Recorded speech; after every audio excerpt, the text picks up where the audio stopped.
Comme la station devrait reposer massivement sur de la neige artificielle, qu'est-ce que ça implique en consommation d'énergie et d'eau dans cette région désertique ?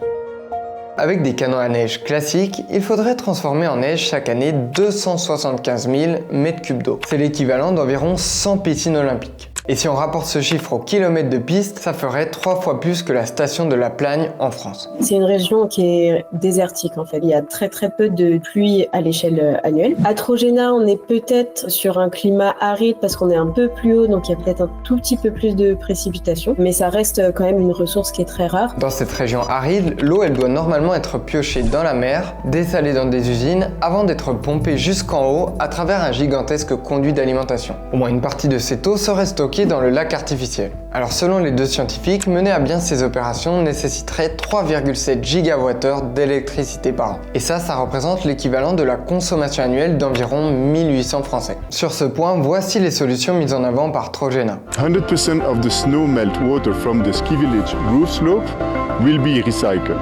Snow melt from all of the slope will be used for the local irrigation to encourage revegetation of the surrounding landscape.